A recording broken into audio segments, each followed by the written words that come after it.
Bakit hindi ka na nagpapakita sa mga kaibigan or kakilala mo? Bakit ngayon tinataguan mo na sila? May utang ka ba?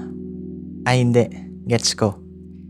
Kasi natatakot kang husgahan sa buhay na meron ka ngayon. Hey, what's up guys? This is Mike again for another video podcast. Kumusta kayo dyan? Welcome sa munti kong channel. Sa video podcast nito guys, atin namang pag-usapan yung tungkol sa self-isolation. Medyo relate ako dito guys, and before ko to binidyo, before ako nakapag-decide na gawan ko to ng podcast ay pinag-isipan ko siya ng mabuti kung maganda ba talagang i-share ko to sa inyo kasi mismo yung sarili ko ay pinagdaanan ko to. Mismo yung sarili ko ay dumaan mismo sa isolation. Para sa inyo guys, ano yung unang pumapasok sa isipan nyo sa tuwing naririnig nyo yung salitang self-isolation? Kasi guys, nung una, ang naiisip ko lang nung time na yun ay, syempre quarantine. Yan talaga guys, yung lahat ng mga tao nung time na yun ay nag-self-isolation. And required siya, lalong-lalo na kung syempre may symptoms ka ng COVID-19 nung mga time na yun. Required ka talagang mag-quarantine, mag-undergo ng self-isolation sa mga bahay, hospitals, o kahit saan pa man yan. And hindi ko in-expect na after ng quarantine na yun ay may another isolation na mismo yung sarili ko, pagdadaanan ko.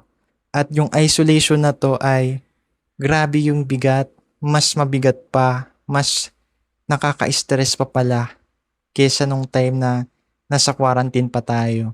Nung time na may pandemya pa, itong isolation na to, grabe yung impact sa akin, sa mental health ko, sa lahat ng bagay na meron ako, sa lahat ng tao na mahalaga sa akin, na mga kakilala ko.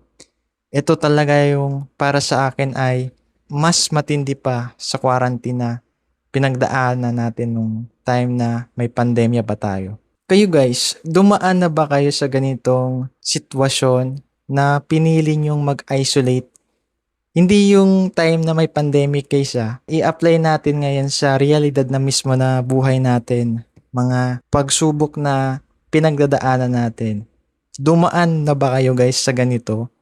Na mas pinili nyong i-isolate yung sarili nyo sa mga bagay na naging dahilan para piliin yung lumayo sa mga ito. Siguro yung unang naiisip nyo guys, yung may mga utang syempre, di ba? Tendency talaga nung may mga utang, pagtaguan yung mga kaibigan, kakilala, o mga taong pinag-utangan nila. Siyempre, i-isolate talaga nila yung sarili nila nun kasi di natin masabi, baka wala silang pambayad, di ba? Somatic. Yung unang gagawin nila ay pagtataguan nila yung tao na yun para hindi na sila singilin, hindi na sila kulitin, hindi na sila pagalitan. Yun yung gagawin nila. I-isolate nila yung sarili nila sa social media, sa mga taong nasa paligid nila. Hindi sa ginagawang biro ko yon, kundi totoo naman talagang nangyayari yun guys. Yun yung naging realidad din ng mga tao ngayon. Nagkakaroon na sila ng anxiety, lalong-lalo na kung madami silang inutangan na hindi nilang kayang bayaran. Pero may iba pang mga reason din, may iba't iba pang mga factors na nagpapatrigger din na yung isang tao na yon mas piliing lumayo sa mga taong kakilala niya, sa mga taong mga kaibigan niya. So para may sitwasyon tayong pagbabasihan guys, itong mismong karanasan ko na yung babahagi ko sa inyo. Nung time na yun guys ay ilang months na siguro kong natenga sa bahay namin after ko mapasa yung board exam. And that time, nagkaroon ako ng pressure syempre kasi ilang buwan na din akong hindi makapaghanap ng trabaho na akma talaga sa profession ko. And one time, kaka-scroll ko sa Facebook, may nakita ako, hiring sila. Yung school na kung saan ako nag-graduate ng college. Alma mater, siyempre, di ba? So, nung time na yon nagkaroon ako ng lakas ng loob. Nagka-interest ako na subukan ko magturo. Kasi in the first place talaga guys, nung nag-aaral ba ako ng college, yun talaga yung maging goal ko sana. Gusto kong magkaroon ako ng experience sa pagtuturo. Kasi nung time na nag-aaral ako noon, kumbaga nagkaroon din ako ng mga iniidolo ding mga instructor. Yung tipong parang nakikita ko rin yung sarili ko na balang araw magtuturo din ako. Balang araw may ibabagsak din akong estudyante. Joke lang yun. Nagkaroon ako ng encouragement. Nagkaroon ako ng parang vision na someday gusto ko din magturo. And nung time na yon, gusto ko siyang i-grab. Kung kaya, sinubukan kong mag-apply sa college school na kung saan ako nag-graduate. And nung time na yon, with the help of God, natagumpayan ko yun, guys. Nagkaroon ako ng opportunity na makapasok doon sa college na yon. Pero ito yung pagkakamali ko, guys.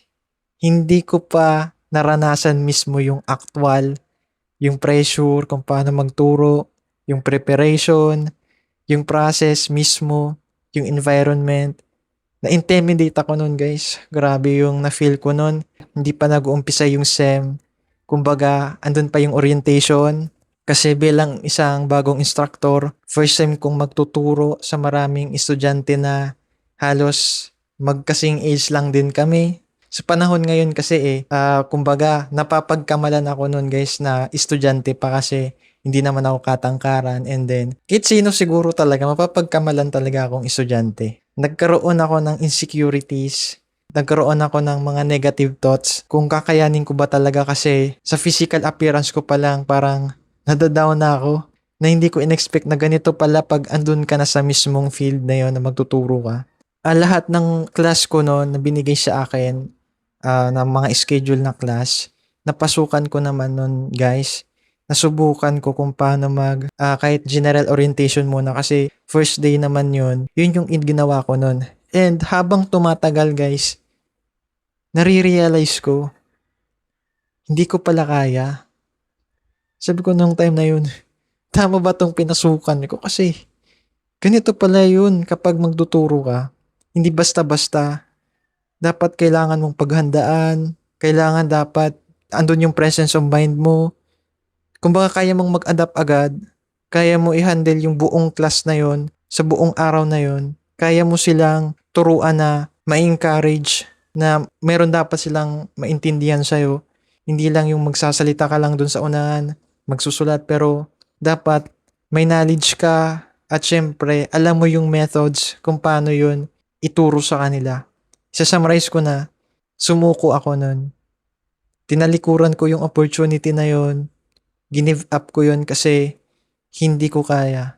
Natatakot ako nun, guys. Hindi ko na iniisip yung magiging income ko nun, yung kikitain ko. Ang naiisip ko nun, ayokong magkaroon ako ng negative feedback sa mga students na yun na ganito si sir, hindi marunong magturo, na hindi pala competitive siya magturo. Wala kaming natutunan, na mahina ang boses ni sir. Yun siguro, guys, yung una kong na-receive na comment sa isang estudyante. Nakaupo daw sila sa hulihan at hindi nila naririnig yung boses ko. Yung the way akong magsalita, akala ko malakas na. And ang dami na ding instances during those college years na may ganun din ako naririnig na feedback sa mga classmate ko, sa mga friends ko, or kaya sa professor ko mismo na nahihinaan sila ng boses ko. Expect ko na talaga na nung time na yun na magtuturo ako, yun yung maririnig kong feedback. And hindi naman ako nun, guys, na and tinatanggap ko naman yung feedback na yun. Doon ko talaga na-realize na hindi talaga to para sa akin, na hindi ko to kayang panindigan, kasi napakalaking responsibility ito, na hindi siya basta-basta lang. So, ang ending, guys, kinausap ko yung dean. Nakiusap ako na kung pwede, bitawan ko na lang yung pagtuturo. Kasi inamin ko sa kanya, guys, na hindi ko kaya. Natatakot ako na balang araw baka walang matutunan yung mga students sa akin. Dumaan din ako sa pagiging estudyante at alam ko yung hirap. Kasi bilang estudyante, yung ini-wish mo syempre is mabait at madali mong matutunan yung mga topics sa mga subject na yun. Lalong-lalo ko na kung major subject yun. And nung time na yun, guys, hindi na ako nagdalawang isip pa, hindi na ako nang hinayang pa. Binitawan ko na lang yun kasi I think hindi to para sa akin. May isang tao pa, may ibang tao pa na mas deserve na magturo sa kanila at hindi ako yun. And medyo alanganin ako nun guys kasi yung mga subjects din na napunta sa akin ay hindi ko talaga, hindi talaga ako doon magaling. Kumbaga, nung time na nag-aaral ako nung college ay sakto lang, nakakapasa lang ako pero hindi ako doon magaling. Yun yung downside din nung time na yun. Siguro, it's not the right time para magturo. So, binitawan ko yun. And tinanggap naman yun ng dean ng school na yun. Napakabait niya. Binigyan niya po ako ng payo na if ever na gusto ko magturo ulit, why not, di ba? Kahit umalis ako doon, binigyan niya pa rin ako ng nakabukas na pinto na anytime kung gusto kong magturo ay pwede nila akong tanggapin. May tao pa rin na kahit, alam mo yun, pinakitaan mo na mahina ka, na hindi mo kaya, ay tatanggapin ka pa rin niya. Ang sarap ng feeling no na grateful pa rin. After nun guys, doon na nagsimula. Yun yung naging reason kung bakit nagkaroon ng self-isolation sa akin. Nagkaroon ako ng kawalan ng confidence. Kung dati pa nun is mahiyain ako, mas lalo pa akong naging mahiyain pa. Mas makapal pa sa pagiging mahiyain. Dahil na din sa disappointments, dahil na din sa pagiging failure, lalong-lalo nung time na yun guys na nalaman ng family ko na umatras ako doon. Talagang nalungkot ako noon guys kasi feeling ko noon sumama yung loob nila sa akin. Ramdam ko yung disappointments nila sa akin. Mas nag-grow yung factor na yun guys na nawala na ako ng pag-asa. Nadapa na ako noon, nahirapan na akong tumayo. Yung tipo guys na kinut off ko na, hindi na ako nag-i-scroll ng Facebook. Never na ako naging active doon. Iniiwasan ko na yung mga social media na yan. And lalong-lalo nung mga time na nagre-reach out yung mga kabatchmate ko nung college, hindi ko na sila pinapansin. Kasi natatakot ako noon na questionin nila ako kung ano na yung buhay ko, kung saan ako nagtatrabaho. Kasi one time guys, may nag-chat sa akin, kabatchmate ko nung college. Hindi ko inopen yung chat niya sa Messenger. Pero kinamusta niya ako doon kung instructor pa ba ako doon sa school na yon. So ibig sabihin, nabalitaan talaga nila na nagtuturo ako doon. Hindi na ako noon guys nag-reply sa chat na yon. Hindi ko na siya inopen kahit sin.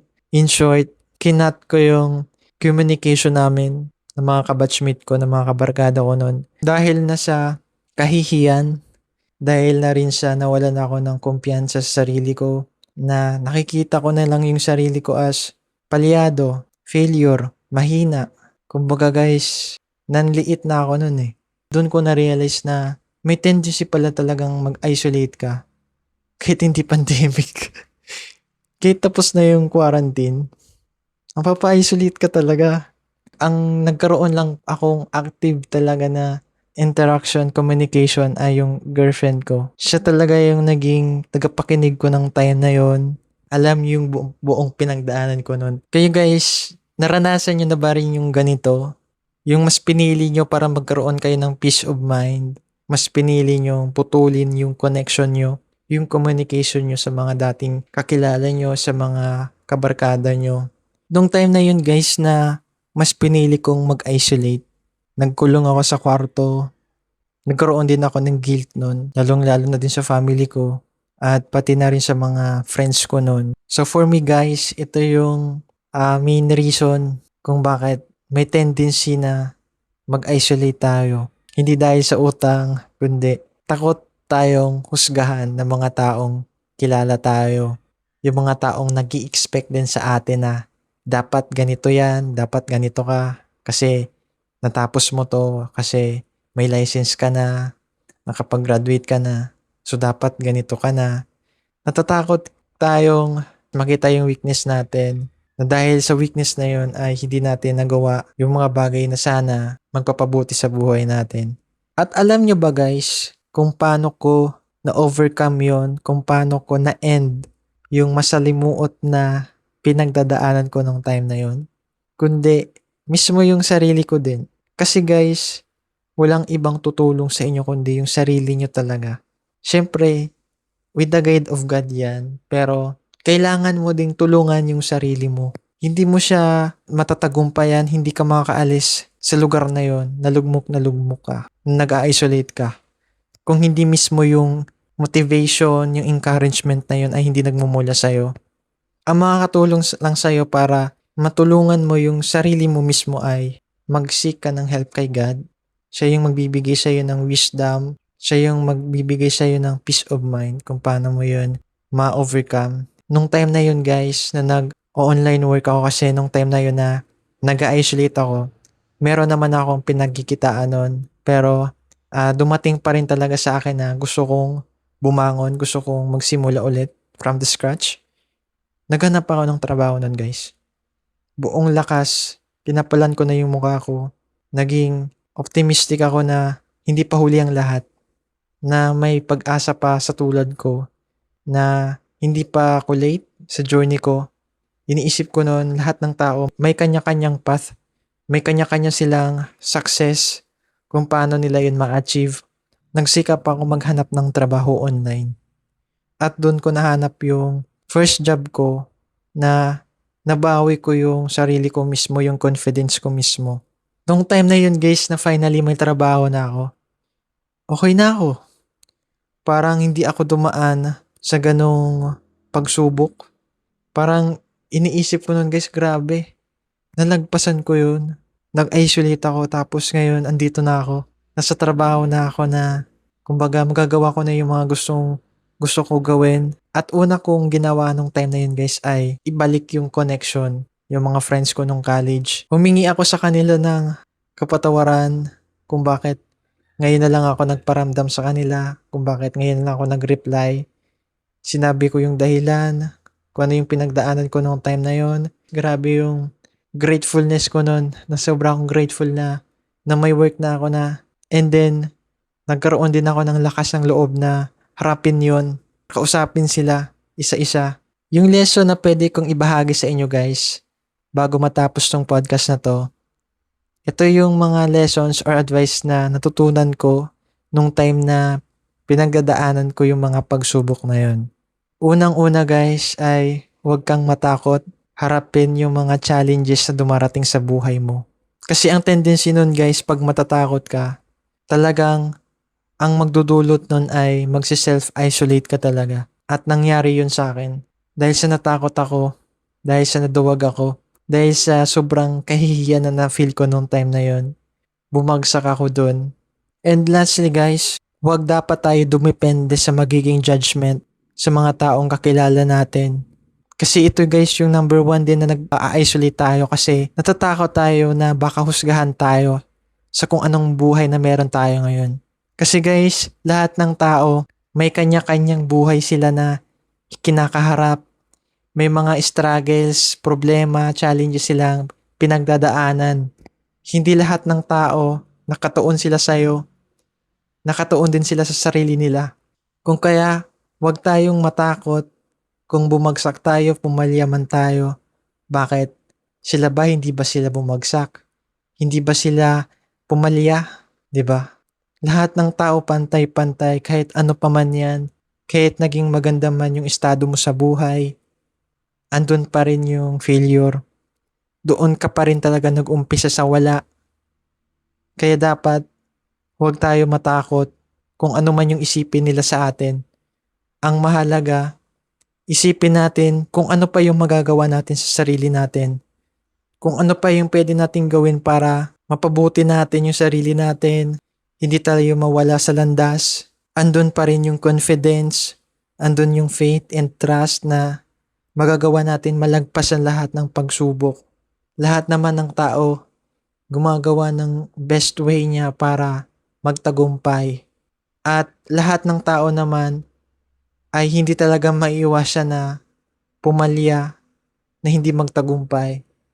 Pero ang pinakamahalaga doon, kahit man nadapa tayo, ay natututo pa rin tayong bumangon. After man natin pumalya, bumagsak, bumangon dapat tayo. Kung may pagkakataon talagang hindi natin kinaya, harapin yun and dumating talaga tayo sa punto na yun na nag-isolate talaga tayo guys. Okay lang yan.